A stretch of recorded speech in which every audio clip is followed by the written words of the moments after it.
Hi மக்களே, welcome to லத்தூஸ் kitchen and vlog. So நம்ம சேனலில் நிறைய ஹெல்தி ரெசிபீஸ் பார்த்துட்ருக்கீங்க. ரைட் ஃப்ரம் பிரேக்ஃபாஸ்ட்லேருந்து லஞ்ச்லேருந்து கிட்ஸுக்கு snack ideas, dinner healthy recipes எப்படி பண்ணுறது, ப்ரோட்டீன் ரிச்சா ஃபைபர் ரிச்சா. ஸோ அப்படி தான் இன்றைக்கி ஒரு வீலாக் பார்க்க போகிறீங்க, என்னோடய இன்றைக்கான குக்கிங் வீலாக். ஸோ காலையில் சங்குப்பூவில் க்ரீன் டீ மிக்ஸ் பண்ணி ஒரு டீ குடித்தேன். ஸோ அப்படி தான் டே ஸ்டார்ட் ஆச்சு. அதுக்கப்புறம் இம்மீடியட்டாக குக்கிங் ஸ்டார்ட் ஆயாச்சு.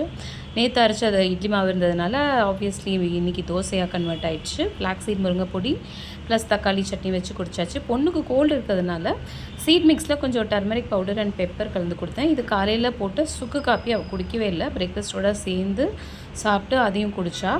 சுக்கு காப்பி அவளுக்கு கோல்டு இருக்கிறதுனால அது போட்டு அரைச்சி நானே பொடிச்சு பண்ணி வச்சுருக்கேன். ஸோ அதில் பண்ண சுக்கு காப்பி தான் அது.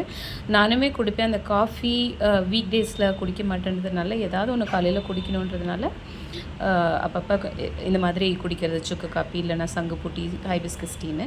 மத்தியானம் லஞ்சுக்கு பர்பிள் கேபேஜ் கொஞ்சம் ஸ்ப்ரவுட்ஸ்லாம் போட்டு ஒரு கூட்டு, உருளைக்கிழங்கு பொரியல், கொஞ்சம் டோஃபூவையும் ஃப்ரை பண்ணி அவளோட லஞ்ச் பாக்ஸில் வச்சாச்சு. சரி, வந்தோடனே அவளுக்கு ஏதாவது கேட்பாளேன்னு சொல்லிட்டு 2 வாழைப்பழம் இருந்தது, அது கூட கொஞ்சம் ஆட்டா ராகி மாவுலாம் போட்டு சாக்கோ சிப்ஸ் போட்டு ஒரு சின்ன கேக் மாதிரி பேக் பண்ணி ரெடியாக வச்சாச்சு. சரி, கோல்டு இருக்கிறதுனால நூடுல்ஸ் கொடுக்கலாம். நான் நூடுல்ஸே டெஃபினட்டாக என்னால் முடிஞ்ச அளவுக்கு எவ்வளோ ஹெல்த்தியாக கொடுக்க முடியுமோ அப்படி கொடுப்பேன். நான் ஏற்கனவே வீடியோஸ் போட்டிருக்கேன், பாருங்கள் கண்டிப்பாக.